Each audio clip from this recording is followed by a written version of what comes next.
Welcome everyone to another episode of Tales of the 2S LGBTQ+. My name is Douglas Parsons. Today is all about your ML gay. That's right, Janis Irwin is my guest today. Now, you've seen Janice all over social media in many different ways, and you really get to know about her life, not just as a politician, but herself as a woman. We're going to explore that today and find out more outside the politics as well. But of course, I love talking politics, so we're going to include that as well. If for some reason you're not familiar with Janis Irwin, let me tell you more about her. Janice was elected to the Legislative Assembly of Alberta as the representative for Edmonton-Highlands-Norwood in 2019. She serves as the official opposition deputy whip and the critic for status of women and LGBTQ2S plus issues. Now, prior to being elected, Janice was a high school teacher and vice principal in rural Alberta. Edmonton soon became her home when she began working for Alberta Education as the senior manager for social studies and then as the executive director for high school curriculum. She, of course, does hold a bachelor's degree in education from the University of Alberta and a master's degree in education from the University of Calgary. She has served as a board member and volunteer with many community organizations. You see her cross-country skiing. She does love getting outside, biking, running, and exploring Edmonton's beautiful river valley. Today on Tales of the 2S LGBTQ+, we talk to Janis Irwin about her background, politics, and everything in between.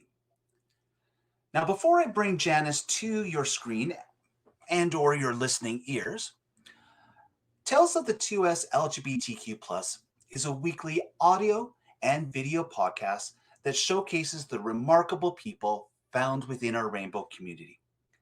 By listening to our stories, which happen to be your stories, we connect with these amazing people. We're being introduced to new ideas and topics. If you're watching here on YouTube, do make sure you hit subscribe, get those notifications. And of course, word of mouth is the best way to pass on word about these stories. Send people links. If this is your first time here listening to Tales of the 2S LGBTQ+, welcome. Go check some of our backstories. You're going to find some amazing people and you'll soon become smitten with them. We appreciate everything. Now, I'm based here in Edmonton, Alberta, as is Janice. And it's important for me to say this, as I like to acknowledge that I'm living within Treaty 6 territory and within the Métis homelands and Métis Nation of Alberta Region 4. A traditional meeting ground, gathering place, and traveling route to the Cree, Saulteaux, Blackfoot, Métis, Dene, and Nakota Sioux. I acknowledge all the many First Nations, Métis, and Inuit whose footsteps have marked these lands for centuries. I'm grateful for the traditional knowledge keepers and elders who are with us today and those who have come before. I am opening myself up to listen, to learn and understand, and I hope you join me on this journey as we learn truth. I make this acknowledgement, as always, as an act of reconciliation and gratitude to those on whose territory we reside. Today on Tales of the 2S LGBTQ+, my very special guest is your ML gay, Janis Irwin, and it's now time to bring her up on the screen and your listening ears. Welcome, Janice. Hello, thanks, Douglas. What an introduction there. Thank you. I think it's always important, and as I mentioned, I'm on this journey as well. 2021, this was Tales of the LGBTQ+, and it is my hope to be able to use this platform to elevate 2S voices. Looking at initialism, I did decide to put 2S first. that's contrary to government as well? No, it's not even. And in my critic role, I was first appointed a critic for LGBTQ issues, and I made sure it was LGBTQ2S plus issues. And now, while it still says that on my business card, I try to remember when I'm, posting on social media and whatnot to try to use 2S LGBTQ plus. But even that, it's tough, right? Because it's hard to find one way to land that's consistent and that supports everybody. Yeah, exactly. At the beginning of April, a conversation with Michael Bach, who is a founder for Canadian Diversity and Inclusion, we had a conversation about initialism and the different ways of being able to say things. Who are we doing this for? Are we doing it for ourselves and others? I asked people to come back at the beginning of April to hear more about that conversation. Hey, Janice, my husband does not listen to my podcast. I will have to divorce him, I'm sure, because of that. But he got excited when I told him that his favorite, Janis Irwin, was coming on board. And so he asked me to ask you his question. Ooh. How is oregano doing today? Wow. That I was ready for a hard-hitting question, but I don't know if I was ready for that. What is your husband's name? Jared. Okay, of course. Hi, Jared, and thank you for that question. Just before we went live, I did mention to you, Douglas, that he's never met a Zoom or a podcast that he doesn't like to crash. So I wouldn't be shocked if he makes an appearance. But right now it looks like he's settled down for one of his many naps during the day. But he's doing well. It's not easy having a famous cat. It's a lot of work, but I do my best to try to just manage his schedule. And oh my goodness, he literally just strolled in as I said that. So that's funny. He knew to make an appearance. This is absolutely hilarious, right? He hears me talking about him and there he is. So I know the podcast listeners can't see, but just know that in all his fluffy goodness, he is saying hello to everybody. So thanks for stopping by. Welcome to Tales of the 2S LGBTQ plus oregano. We'll ask you some hard-hitting questions later on about life living with your ML gay and how difficult it is. An exclusive. Now, you grew up in Barrhead, Alberta. Barrhead is an hour northwest of Edmonton. It's not known as being a particularly center or center-left leaning area. Arnold Viersen of the Conservative Party represents that area federally. How were you able to sift through the conservative information propaganda while you were growing up and be able to find your NDP roots while growing up in this area? Yeah, no, great question. And I think the answer to your question about how did I find my NDP roots is I didn't when I was out there. Well, the reality is it was a very conservative and still is a very conservative community. And it's funny, I've told this story many times, so it's not a secret that the Conservatives can use against me. But my political involvement didn't start with the NDP. It started with the Progressive Conservatives in Barrhead, Alberta. As a kid, a teenager, I was interested in politics. And all I knew in Barrhead, Alberta was that the PCs at the time, the MLA, his name was Ken Kowalski, somebody who'd been there for a very long time and was just, that's how you vote, is you vote for the Conservatives. And so I volunteered. I can freely admit I volunteered. I was a card-carrying member, in fact, of the PCs as a teenager. I look back on that and obviously it's humorous to think of, but it really wasn't until I headed to Edmonton and went to university and started to just meet more and more folks and really just learn a lot more about my own identity, my own values. And in fact, so what happened, just to give people a bit of a trajectory of my life, is I left Barrhead age 17 to go to university, did my undergrad degree, and right away took a job teaching in another part of rural Alberta. So I started teaching in Balf, Alberta, which is, for anybody who knows Balf, it's near Camrose. It's not even a town, it's a village, and another conservative area. And it wasn't until years later, I taught for a few years. I took another teaching job in Forestburg, Alberta. And then I came back to Edmonton. It wasn't until then that I found the NDP, that I started volunteering. That's about, 2000, 2011, I came back to Edmonton again. It was a lot of different paths and my own values and my own political journey for sure that got me to where I am today. I'm skipping a whole lot of parts, but I'm sure we'll touch Oh, on some. we'll come back because we're going to flesh everything out. Now, before we hit the record button, I said that I'm going to be asking you a question that I'm confident that you've never been asked before. And so it's coming up. Whoa. When you were growing up in Barrhead, you went to the high school. What was it like having those kids from Swan Hills bus in every day? How were they treated? Wow. That's like such a niche reference to Swan Hills. What's your connection to Swan Hills? I need to know.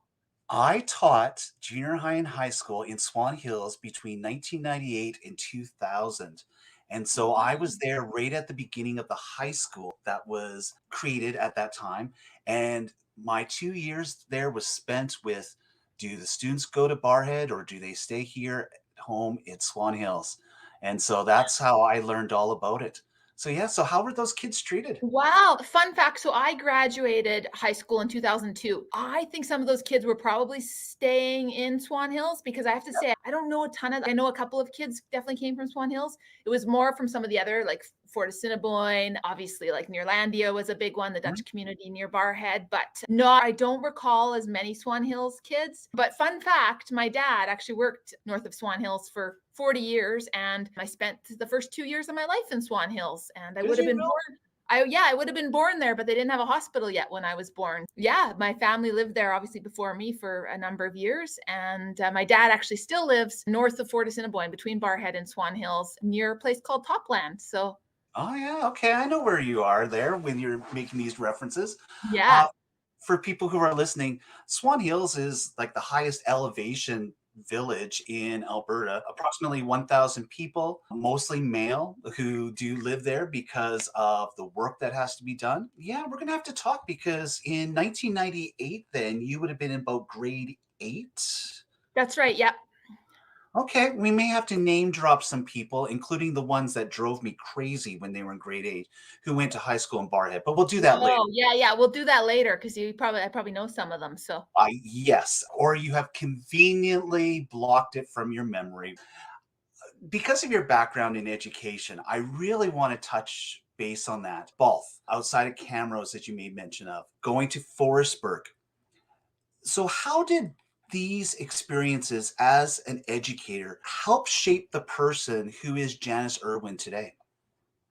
yeah, great question. And one of the questions I get asked a lot is how hard it must have been really hard being a queer teacher in rural Alberta and grappling with that. Another fun fact about me is I didn't come out until later, until I was back living in Edmonton. As a teacher, I wasn't out and nor was I, truly, I'm not even in denial. I just wasn't grappling with that. I was dating men and anyways, we won't get into all the specifics, but unless you want, maybe that's another podcast. But yeah, the reality is those experiences, even though I wasn't an openly queer woman at the time, those experiences really did shape me just really being a teacher, just the relationships, the connecting with kids and staff. And I just posted the other day, maybe it was yesterday, the day before, time is confusing, just about a shout out to social studies teachers, because with everything that's going on in the world and particularly here at home, I pointed to a specific outcome in the high school social studies curriculum, which is 30.1.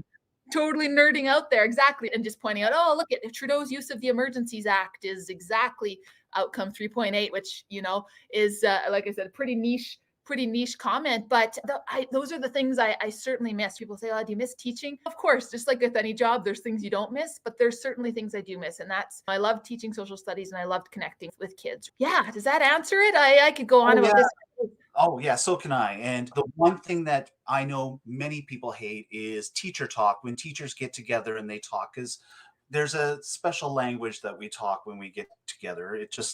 We know. Good point. Good point. We won't alienate all the non-teachers right now. That's a fair point. Yeah. Exactly. So going into politics now a little bit. So with that lens of an educator, what is it about the kindergarten to grade 6 curriculum that completely misses the mark?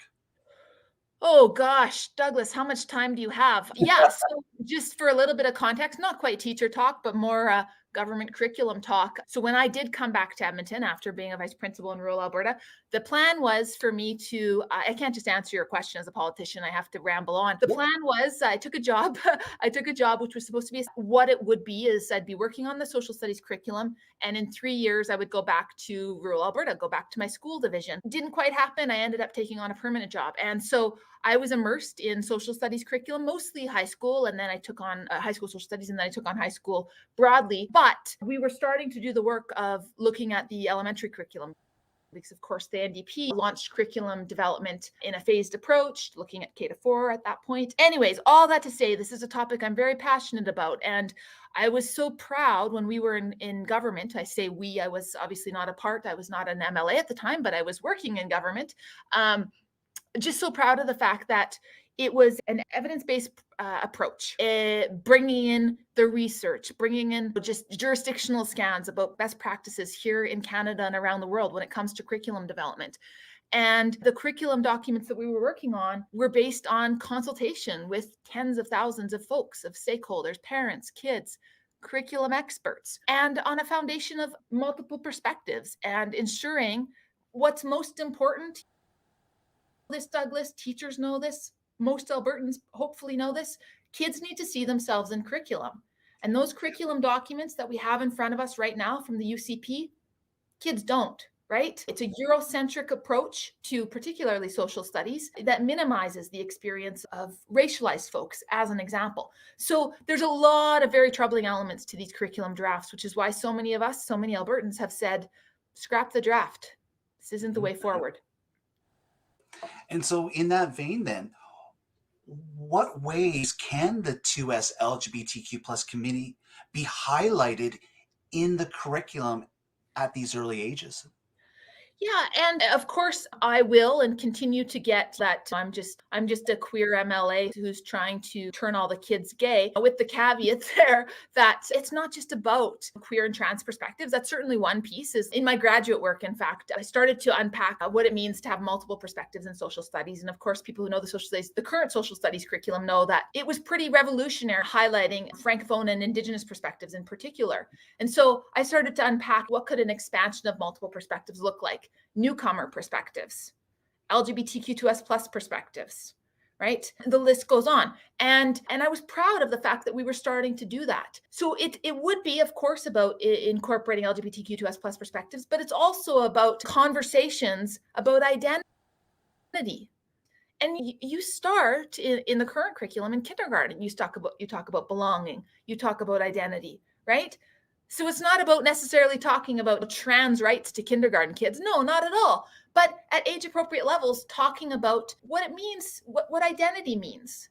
What does it mean to you? What does it mean to your classmate who has two moms? There are ways to really ensure that we're bringing an inclusive approach that very much honors diverse perspectives. Yeah, and it can be done in simple ways as well. A math equation could be Bob and Steve are going to buy a house, and then you have a math question that goes with it. Just having Bob and Steve in the question itself would allow someone like myself who knew at an early age that is queer that, oh, Bob and Steve could buy a house together. Yeah. They could be friends, they could be roommates, they could be otherwise, but I could at least see myself in a math question. That's a positive. And there's definitely no politicking when it comes to a question like that. I wouldn't think, at least. Yeah. Hey, you made mention of you coming out in your late 20s. So is that when you realized that there was something up inside you, or was that something that you recognized at an early age and then you just put it away? What happened with?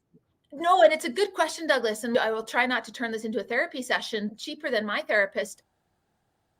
No, it's funny because I do always look back and I think, because it's like I didn't start coming out journey until mid to late 20s. And again, and not that's late. So if somebody's listening and thinking, oh my gosh, I haven't come out yet. No, there is no right time. And I'm No not timetable. Yeah, it's not a judgment if you're in your 50s and you haven't come out, because it's not about that at all. But for me, I think when I look back, there were probably a lot of indicators. And there were probably things at the risk of sounding ridiculous, but like in my subconscious that were certainly there. But I can truly tell you, I wasn't closeting myself for a long time or anything like that. It wasn't until, honestly, I was back in Edmonton and just meeting more and more people, and had it's that old classic story of having an encounter with a woman for the first time, and just, one thing leading to another, and realizing there's something to this. Like I said, it was and without getting too serious about it, one of the things that I often reflect back on, and I've talked about this in the legislature a lot, Douglas, is just part of me almost, and I won't regret the past at all, but part of me almost wishes I had come to it a little bit earlier, only in the sense that I was a teacher in rural Alberta, and I know for a fact that there were kids who were struggling with their own sexuality, with their own identity, and I wasn't there for them. And I didn't. So there were homophobic, toxic environments in which I taught at times. Not always, don't get me wrong, there were some incredible folks and allies for sure, acknowledging that, there were times that I probably heard homophobic slurs and I didn't do enough to stop them. And I think I can't change that, but I can, moving forward, do all I can to speak out and to push back and to use my platform to call that crap out. And we saw that no more stark than when we debated Bill 8. Bill 8, for those folks who don't know, was one of the first pieces of legislation the UCP introduced in 2019, which effectively made it more challenging for students to access GSAs, gay straight alliances, in schools. And I took that opportunity. We filibustered that bill. We sat in the legislature for hours on end trying to stop it, trying to make that terrible bill a little less bad. We weren't successful, but we were successful in sharing the stories of so many kids and adults and parents and teachers from across the province who talked about the value of GSAs. And I looked back, I talked about the fact that I wasn't a queer, I wasn't out at the time, and I wasn't there for kids, and we didn't have GSAs, but I'm going to do everything I can in my power now as an MLA to change that and to make sure that every kid across this province has a safe space. Yeah, I can understand completely. As I may mention, I was teaching at Swan Hills from 1998 to 2000, and I had just come out before that. And then I went right back in the closet when I realized where I was going to go teach. And I wasn't ready for that, to be the out teacher. And I wasn't ready to break down the doors. Yeah. And I do think back of the things I could have done, I could have said when coming across people in the hallways, but that's what you learn from and you move forward, exactly as you said. And I do also want to make mention to the people who are listening as a reminder. Once the UCP government passed this bill, they went and waded through the pool out front in celebration. Yeah. Never forget that picture of them in utter joy after they had pushed back on LGBTQ children from being able to be their authentic self. Never forget that, everybody. Hey, as we go through here as well, we've made mention of the 2S LGBTQ+. You also serve as the official opposition critic for the status of women. Ron Orr is the Minister of Culture and oversees the status of women portfolio. What can you tell us about what is happening with the status of women in the province of Alberta when there is a male who is the minister overseeing it? You can't make this stuff up, can you? It's just horrific. It's wild to think that the man in charge of status of women is a white guy from very conservative rural Alberta. And of course, the UCP will come back and say, that's not true. There's an associate minister, and there is an associate minister who's responsible for status of women. But one of the things that the NDP did when they were in government was they made status of women a standalone ministry for various reasons, but one of the most important of which is that it's critical in policymaking to have an intersectional lens and to look at the impact of decisions of a proposed legislation on women and gender diverse folks. And as you said, the UCP, they first amalgamated that ministry and all the things they don't care about, culture, multiculturalism, status of women, just kind of throw all those things that don't matter to them into one pot, and then have just an associate minister for status of women. And we've seen, and I talked about intersectionality, right? We know what intersectional approach is. I think the audience is pretty understanding of these topics. And this is a premier who's been on the record calling intersectionality, quote, a kooky theory. So what message does that send when the very premier of this province thinks that a gender-based lens is nonsense, thinks that you shouldn't be analyzing the impact of your crucial decisions that impact, millions of people, that you shouldn't be looking at them from their impact on women and marginalized groups. So to answer your question, what is the status of women in Alberta today? Oh my goodness, it's not great. And the pandemic has absolutely exacerbated many of the challenges that women and gender diverse folks face, right?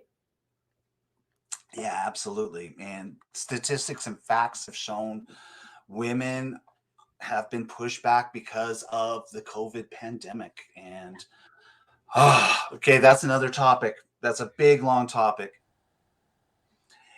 I want to give you thanks because you helped elevate Pride Corner on White when a photo of yourself and Claire Perrin was taken and put out there into the social media world.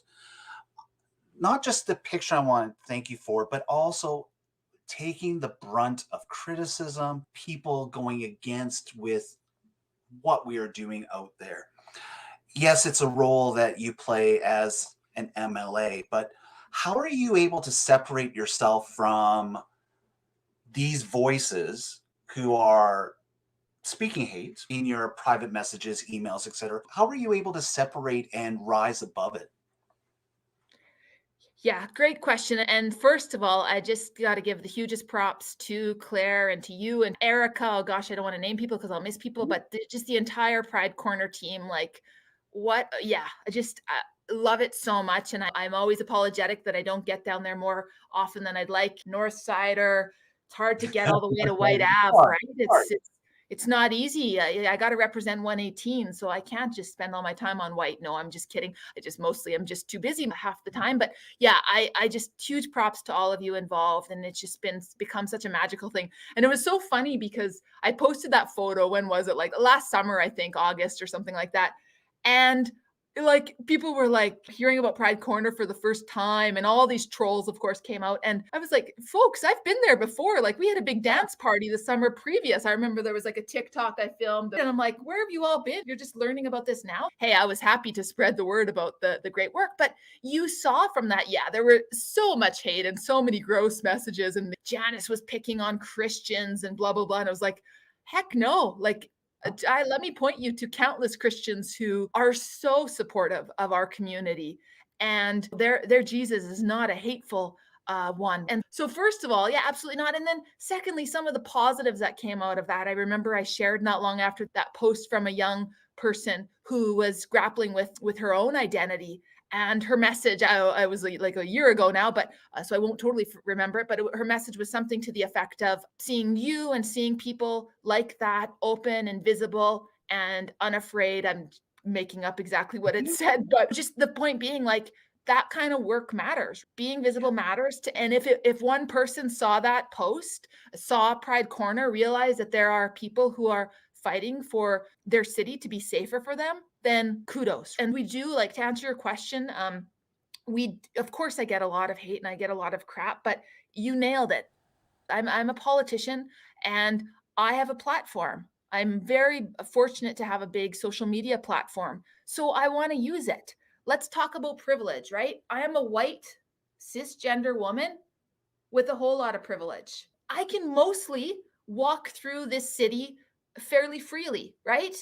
I can. But I also know that there's a whole lot of people in our city who can't. I think about Black Muslim women who we've had countless attacks on Black Muslim women in our city. I have friends in the community, the Black Muslim community, who don't feel safe to walk in their neighborhoods. I think about trans folks, right? Particularly racialized trans folks who we know on average experience far higher levels of violence and discrimination than white queer folks. And so it's on us, it's on people like you, me, and others to amplify their voices and to push back and to call it out. I don't know what the statistics are here in Canada, but last year in 2021, over 300 African American transgender women were murdered. Yeah. Think about that for a second, everyone. 300 African American transgender women were killed in 1 year. And I would bet that number is low too, because of people being misgendered, just not necessarily knowing that folks who were murdered were trans. And I don't know the numbers in Canada either, but we know that it is still not a safe place for trans folks. Hey, let's just talk about racialized folks as well, given what we've seen lately, in particular with the rise of white supremacy. We got a lot we need to confront in this country, don't we? We have so much. It used to be that we could be looking at the states and go, oh, it's the United States. They're up to something again. But now we're looking at ourselves here and Yeah. we're not liking what we're doing. And we're going to have these serious conversations over the next number of years because where we're at right now is scary because those closet doors have been opened and what's inside it is not pretty. And it's going to be a conversation that we need to have. Yeah, Speaking of absolutely. conversations, 2023 is a huge year politically here in this province because we have another provincial election coming up. And the time of this podcast taping is mid-February. It looks like it the UCP party could potentially fail in coming back into a majority. It's right for the pickings, and rightfully. But we live in Alberta, and much like Alberta weather, wait 5 minutes and the winds of change have taken place. What is the NDP party going to do over the next number of months to ensure that an NDP voice will come through in the battleground cities of Red Deer, Calgary, Lethbridge, Medicine Hat? What Yeah. will the NDP party have to do? Love it. No, great question. And I think one of the things already, Douglas, that we're up against is it felt like in 2020, 2019, oh man, that next election is so far away. It's coming up quickly, right? It really is. 2023 is suddenly very close. And one of the challenges I'm already seeing is that so often, I'm pretty active on social media. I get a million messages a day. And a lot of those messages are like, oh, I can't wait for the NDP to be back. And you've got this, that sort of thing. And I say to people, first, thank you. Thanks for reaching out. But in no way can we assume that we have this next election. Yeah. Absolutely not. And that would be a fatal move by any of us in the NDP and any of our supporters to assume that we've got this, right? Because people look at polling numbers, people look at the status of the UCP, the infighting, the terrible leadership from this premier, and think, oh, they're done.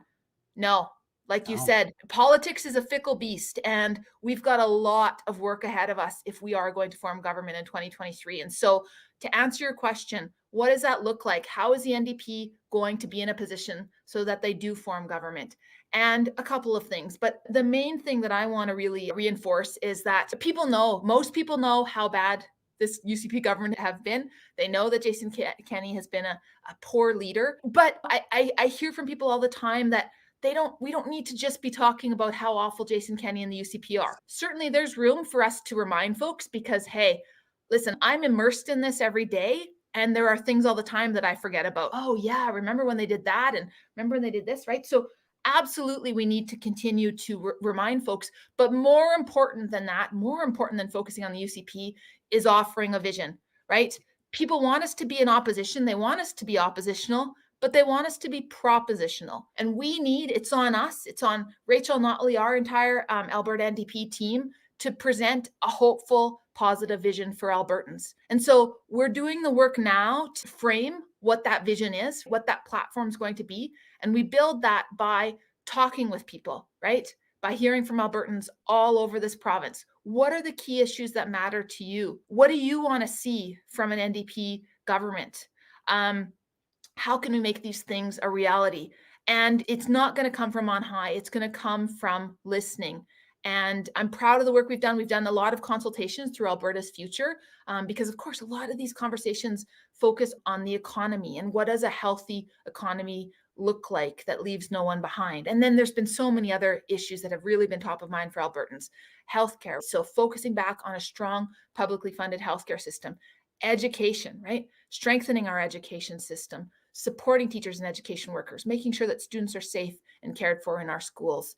The list goes on. But again, it really comes back to positioning ourselves as a government in waiting without taking anything for granted.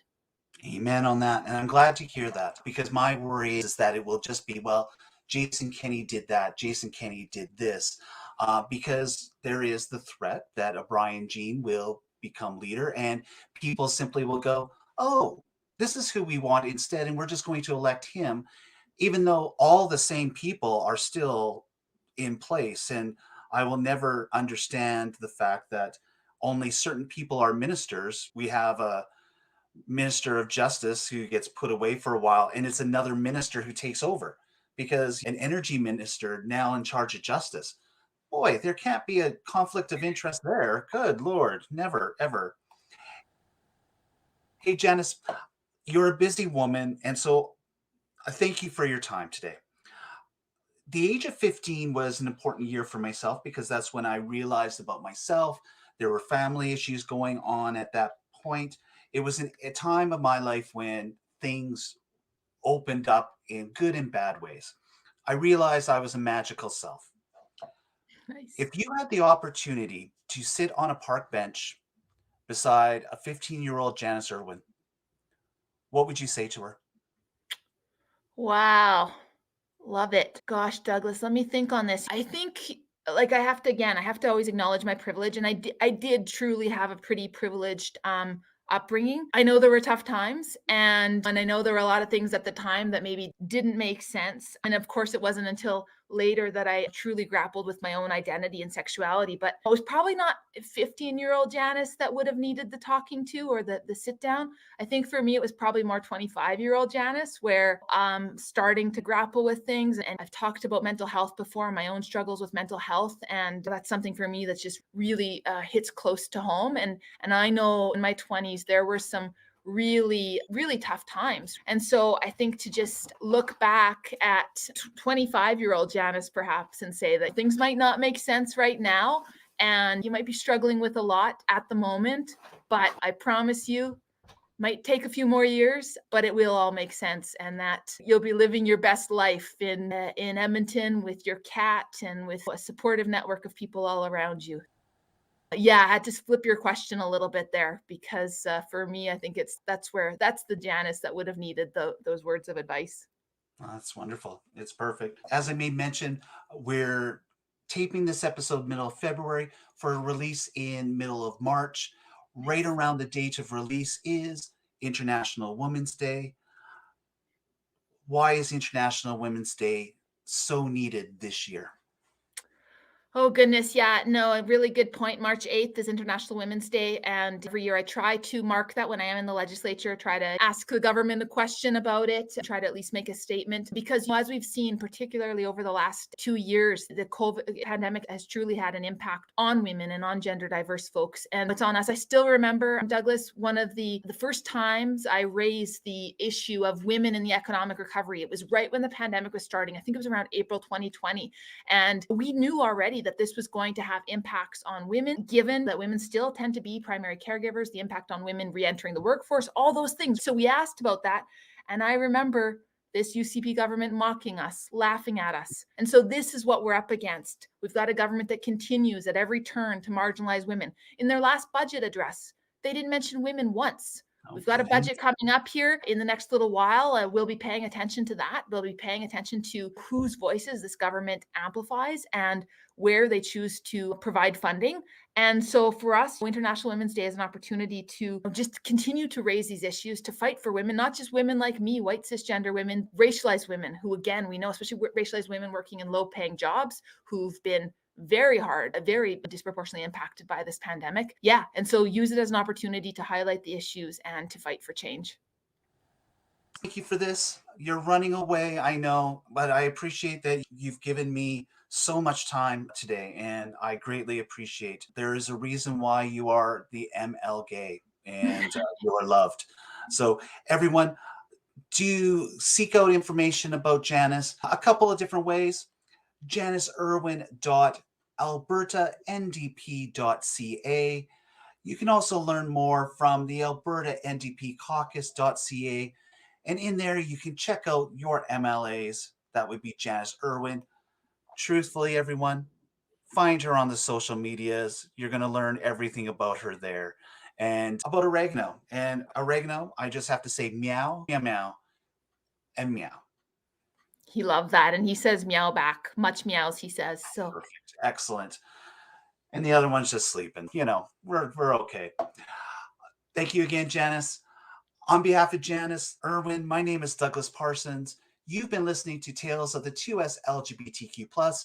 If this is your first time listening to us today, thank you for listening. I do hope you check out previous episodes where we talk to a wide array of people within our rainbow community. If you have any questions and you want to find out more, maybe get some advice, you can reach out to me on any of the social medias as well. Thank you again. Reminding you all to be good and always text when you get home. Until next time, everybody.